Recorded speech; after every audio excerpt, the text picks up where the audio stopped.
नमस्कार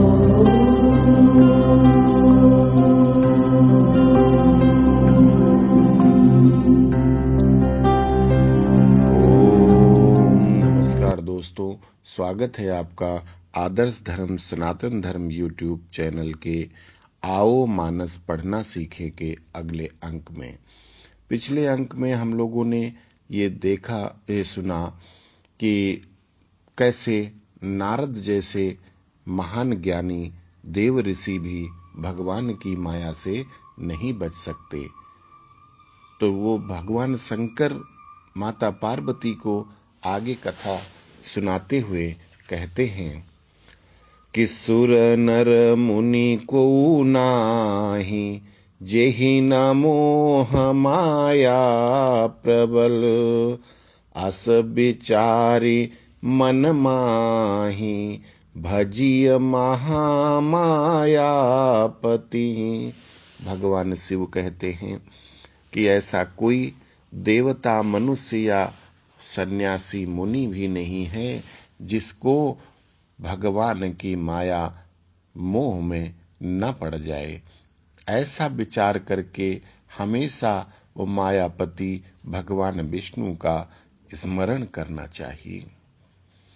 अपर हेतु सुनु शैल कुमारी, कहूँ विचित्र कथा विस्तारी, जेहि कारण अज अगुनय रूपा, ब्रह्म भयो को शलपुर भूपा। जो प्रभु विपिन फिरत तुम देखा, बंधु समेत धरे मुनि बेका। जासु चरित अवलोकी भवानी, सती शरीर रहो बौरानी। अजहु न छाया मिटती तुम्हारी, तासु चरित सुनु भ्रम रुजहारी। लीला कीन जो तेहि अवतारा, सो सब कहिहूँ मति अनुसारा। भरद्वाज सुनी शंकर बानी, सकुचि सप्रेम उमा मुस्कानी। लगे बहुरी बर ने वृष केतु, सो अवतार भयो जेहि हेतु। भगवान शिव कहते हैं कि हे शैल कुमारी, अब जो भगवान के अपर हेतु, जो और कारण हैं, जिसकी कथा विस्तार से बताते हैं कि किस कारण ये अज का मतलब होता है अजन्मा, अगुण मतलब निराकार स्वरूप, जो ब्रह्म है, परम ब्रह्म है, निराकार स्वरूप परम ब्रह्म परमात्मा, वो ब्रह्म कैसे कौशलपुर मतलब अयोध्या के एक राजा हुए, किस लिए हुए, जिनको देख करके पिछले जन्म में आप जो मुनि भेष में राम और लक्ष्मण को आपने देखा था, और जिनको देख करके पिछले जन्म में हे भवानी आप बौरा गई थी, पागल हो गई थी, आपकी बुद्धि कट गई थी। आज भी आपकी वो याद नहीं मिट रही है, इसलिए हम आपको उस अवतार की कथा सुनाते हैं कि उस अवतार में भगवान ने जो लीलाएं करी थी, भगवान श्री राम ने जो लीलाएं करी थी, उनको जो मेरी छोटी अल्प बुद्धि मति है उसके अनुसार हम आपको वो कथा सुनाते हैं। अब भरद्वाज ऋषि के गुरु भी अब भरद्वाज ऋषि को संबोधित करके कहते हैं कि हे भरद्वाज, भवानी माता भगवान शंकर की ऐसे वचन सुन करके शर्मा जाती हैं और शर्म से थोड़े नयन नीचे करके मुस्करा देती हैं। इसके बाद भगवान शिव आगे की कथा सुनाते हैं। तो सो मैं तुम सन कहूँ सब, सुनु मुनि समन लाए, राम कथा कलिमल हरनि, मंगल करनि सुहाए। अब उधर भरद्वाज ऋषि के गुरुजी उनको बता रहे हैं कि हे मुनि, हे भरद्वाज जी, जो कथा भगवान शिव ने माता पार्वती को सुनाई वही कथा मैं आपको यहाँ बता रहा हूँ। जो भगवान राम कलि की कथा है वो समस्त कलिकाल के, कलियुग के, जो मल का मतलब मल होता है, गंदा गंदा होता है, उन सब गंदगी को, कलियुग की गंदगी को साफ करने का, दूर करने का एकमात्र उपाय भगवान श्री राम की कथा का श्रवण, मनन और वाचन करने से होता है। तुत्स्वयं भूमनु अरु सतरूपा, तिन जिन ते भय नर सृष्टि अनूपा। दंपति धर्म आचरण नीका, अजहु गाव श्रुति जिन कैली का। नृप उत्तान पाद सुत तासु, ध्रुव हरि भगत भयो सुत जासु।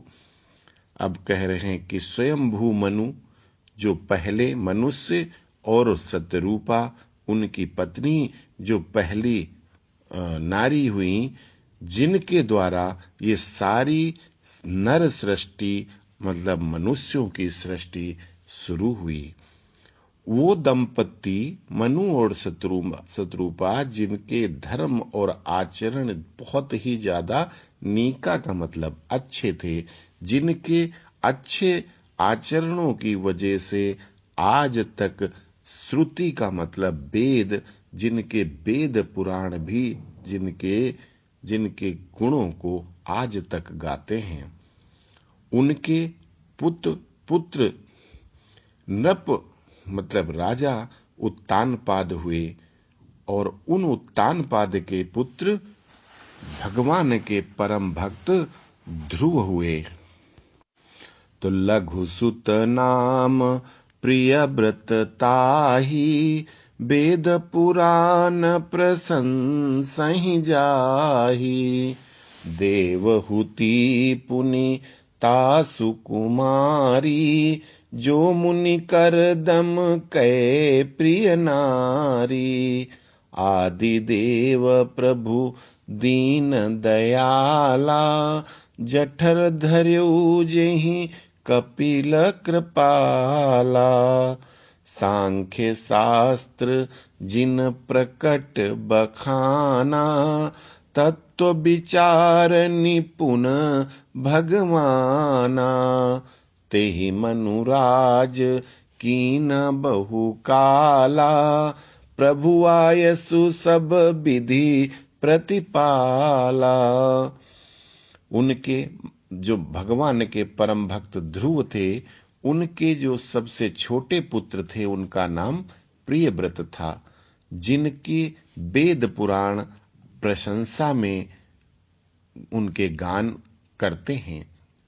देवहूति नामक उन्हीं प्रियव्रत के एक देवहूति नामक एक कन्या हुई, जिनका विवाह महर्षि कर्दम, सप्त ऋषियों में से जो ऋषि हैं उनके जो पुत्र कर्दम थे, तो कर्दम ऋषि की वो पत्नी हुई।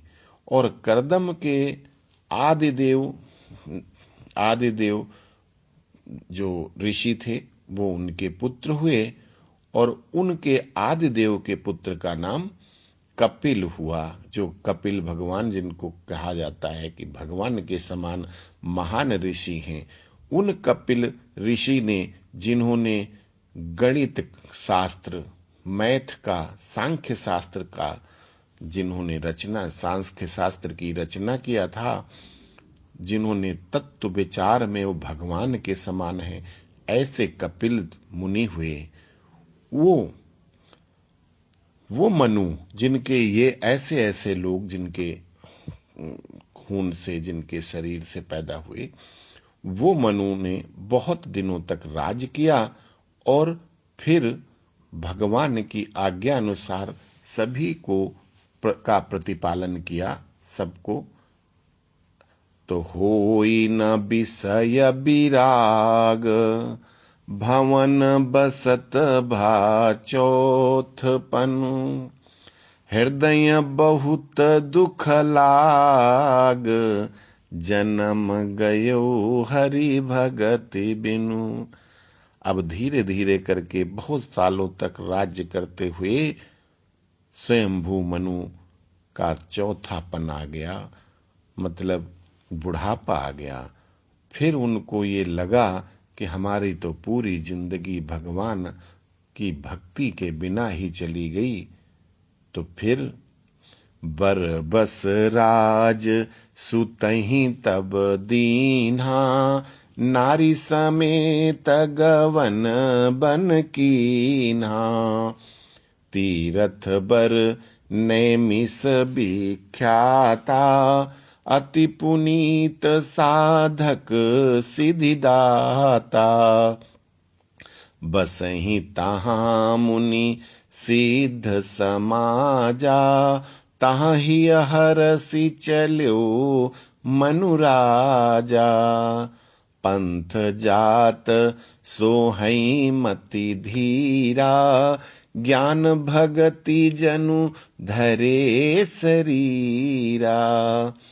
पहुँचे जाय धेनुमति तीरा, हरसि नहाने निर्मल नीरा। आए मिलन सिद्ध मुनि ज्ञानी, धर्म धुरंधर नृप ऋषि जानी। जहाँ जहाँ तीरथ रहे सुहाए, मुनिन सकल सादर करवाए।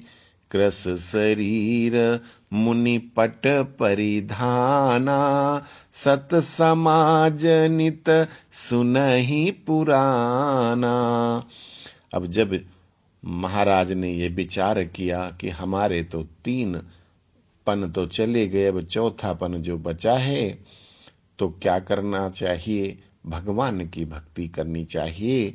और ये सोच करके महाराज मनु ने अपने पुत्र उत्तानपाद को, बरबस का मतलब होता है जबरदस्ती, उनको राजा बनाया, उनको राज पे बैठाया और फिर नारी समेत शत्रुपा के साथ जंगल की तरफ वन को चल दिए। अब वन में एक तीर्थों में सबसे बड़े तीर्थ नैमिष नामक विख्यात तीर्थ, जहां पे सभी साधक सिद्धिदाता, जहां पे सभी प्रकार के साधन, वहां पे ऋषियों को सिद्धि जल्दी प्राप्त होती है, वो नैमिष तीर्थ पर, उस नैमिष तीर्थ जो आज भी नीमसार नैमिष के नाम से उत्तर प्रदेश के सीतापुर जिले में है। तो वहां पर जाकर के अपनी पहुंचते हैं। वहां धेनुमती मतलब गोमती नदी के किनारे, वहां गोमती के जो निर्मल जल है उसमें स्नान करते हैं। और जब ये सुनते हैं कि वहां पे महाराजा मनु स्वयं आए हैं, तो जो वहां मुनि सन्यासी लोग रहते थे वो सब उनसे मिलने के लिए आए और उनको राजा को ले जा करके सभी जितने तीर्थ थे वहां पे उन सभी को दर्शन कराए। और उसके बाद राजा ने भी वही मुनिपट, मुनियों के कपड़े परिधान पहन करके और फिर मुनियों की तरह ही सत समाज में सत्संग करने लगे, सुनने लगे। उसके बाद क्या हुआ कि 12 अक्षर मंत्र पुनि जपहि सहित अनुराग। वासुदेव पद पंकरुहु दंपति मनयति लाग। दंपति मनयति लाग। 12 अक्षर मंत्र का फिर उन्होंने जाप करना शुरू कर दिया और भगवान विष्णु के चरण कमलों में दंपत्ति का मतलब उस जोड़े को, प्रथम जोड़ा जो मनुष्यों का प्रथम जोड़ा है, मनु और शतरूपा, वो भगवान विष्णु के चरणों में मन लगा करके उनका 12 अक्षर मंत्र का जाप करने लगे। 12 अक्षर मंत्र है ओम नमो भगवते वासुदेवाय, ओम नमो भगवते वासुदेवाय नमः, नमो भगवते वासुदेवाय नमः। और इस तरह से वो तपस्या में लीन हो गए। तो करहि आहार साक फल कंदा, सुमिरहि ब्रह्म सच्चिदानंदा, पुनि हरि हेतु करन तप लागे, बारिय धार मूल फल त्यागे, उर अभिलाष निरंतर होई, देखिए नयन परम प्रभु सोई। अब धीरे धीरे उनके मन में श्रद्धा से भक्ति बढ़ती चली जा रही थी। अब उन्होंने फिर खाना पीना छोड़ दिया और अब वो फलाहारी हो गए। साग सब्जी फल कंद मूल खा करके भगवान की का जप करने लगे, तपस्या करने लगे। उसके बाद फिर उनकी तपस्या और बढ़ती चली गई तो उन्होंने कंदमूल फल भी खाना छोड़ दिया और उनके मन में बस यही निरंतर अभिलाषा थी कि कब भगवान के सुंदर रूप के दर्शन होंगे। तो इस तरह से मनु और शतरूपा जी को यहाँ तपस्या करते हुए छोड़ते हैं और यहीं पे विराम देते हैं।